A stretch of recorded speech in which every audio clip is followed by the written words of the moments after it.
Recently, Sightings was contacted by 2 air traffic controllers, each describing the same disturbing incident in the skies above New Mexico on the night of May 26, 1995. Here is part of one of the controllers' message, as recorded on the Sightings hotline, electronically altered to protect the caller's identity. Yeah, I work as an air traffic controller, and a pilot of America West Airlines had seen an object between 300 and 400 feet long.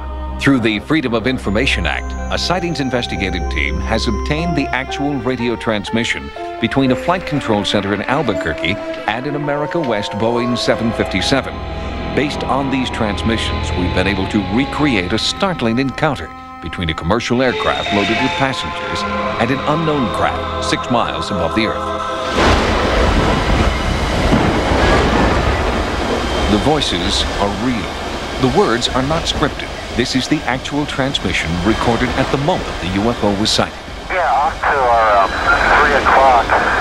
Get some strokes out there. Can you tell us what it is?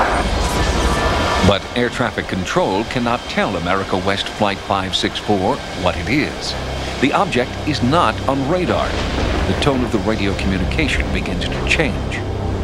There's nothing on the radar on that object that's up in the air? It's up in the air?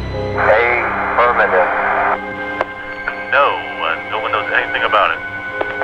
What's the altitude about? I don't know, probably right around 30,000 or so, and the length is unbelievable.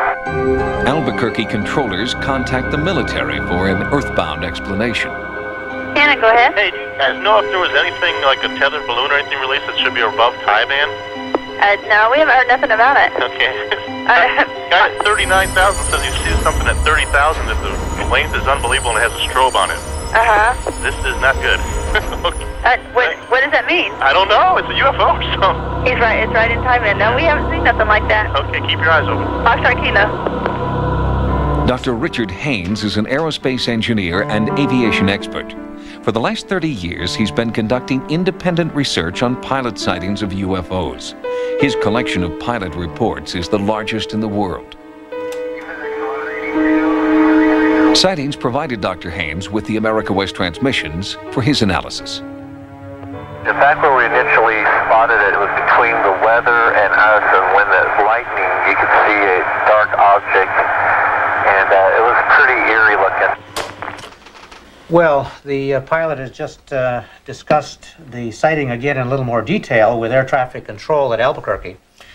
And he said that he saw a dark object because it was back illuminated. Basically, lightning in the cloud at some distance caused the object to be visible. He then said it looked eerie. 3 of us up your side. We have only Dr. Haynes' analysis of the event because all attempts to interview the America West crew were politely but firmly denied. There is no law that prohibits them from speaking out, at least not any written law. They don't encourage you reporting it, that's for sure. This man, a United Airlines pilot for 35 years, also had a UFO encounter at 30,000 feet.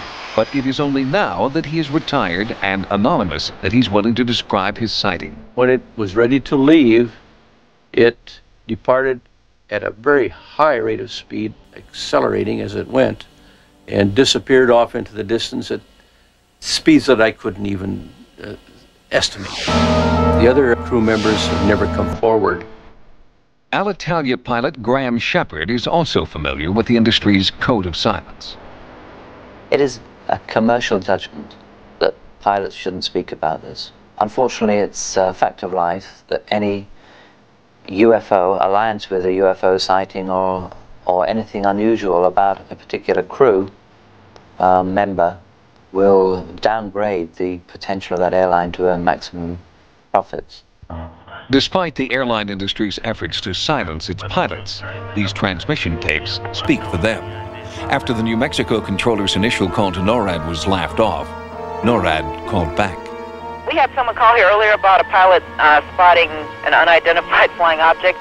Yep, that's us. Okay, well, hey, we're tracking a search-only track kind of up where that might have happened. It's tracking about 390 knots. We've been tracking it for about 3-4 minutes now. I mean, to be going that fast, it's got to be up kind of high. And you got no code on it, huh? Nope, it's search only. It seems that the radar controller was tracking an object, an unknown, that wasn't transponding. And by law, any craft in controlled airspace must have a transponder. But it's very interesting that ultimately it was seen by the radar controller. This is an historic UFO event.